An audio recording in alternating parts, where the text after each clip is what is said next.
Okay guys, so today I'll be making a video of a tutorial to teach you how to solve the method of false position or regular falsi.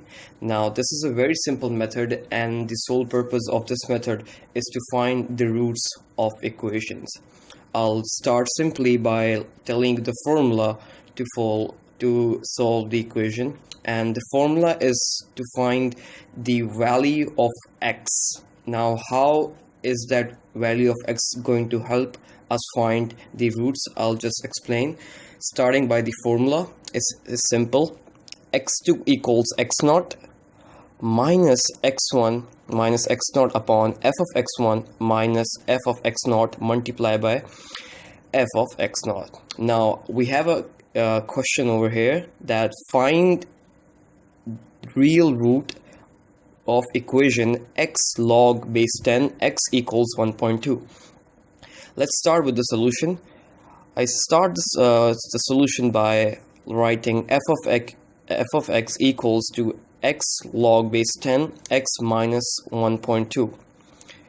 Now I need to first find that where does my root really lies, and for that I have taken some random values. For example, I've taken my first initial guess as 1, as x is equal to 1, and I find that when I put x is equals to 1, I will have a value that is negative. Then I take another guess, which is x equals to 2, and I put that in the equation, this equation, and I get a value that is negative. Now we know that the root always lies between a positive and a negative value of y. So I put in another value, that is x equals to 3, and when I put that value, I get a value of f of 3, that is y equals to a positive value.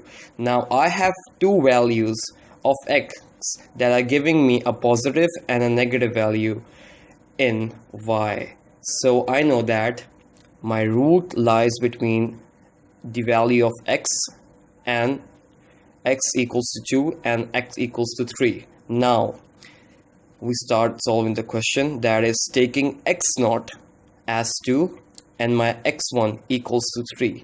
Now I'm gonna plug these values in this equation, but before that I find the value, exact value. When I put 2, I get a value of negative 0.59794, and when I put the value of x1, that is 3, I get a value positive 0.23136. Now as I have these values, all I need to is to plug these values back in this equation so that I can find my x2. Now what we are doing here is we are trying to get more nearer and nearer to the real value of the root. So when I put the values of these in my formula, I get my value of x2 as 2.72102. Now see how our last value of x was 2, and it jumped from 2 to 2.72107.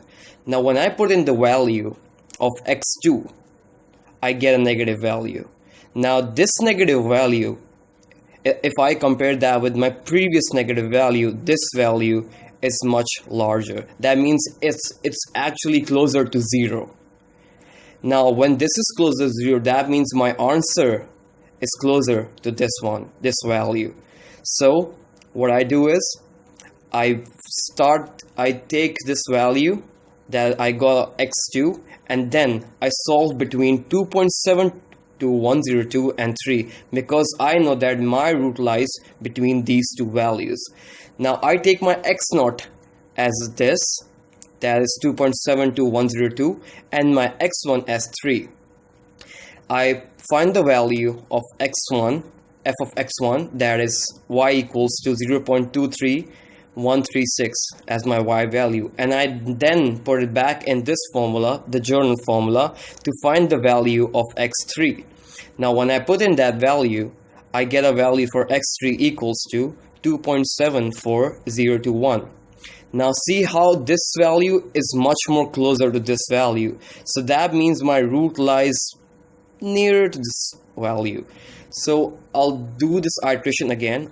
we will repeat these steps for x4 and x5 just as the same we did this over here. And then I found out that my x4 was equal to 2.74024 and my x5 was equal to 2.74063. Now notice how my x value is very near to each other. That means that I'm very close to my root because the value is not changing significantly now. As the question demanded that I give the answer to correct to 4 decimal places, I know that my x5 equals to 2.74063, so my root answer would be 2.7406. Now when I plug this value in this equation, I will get a value that is really close to y, the value of f of x. This is how we find the root in a regular falsi or false position method. I hope you understood it very well. Thank you so much.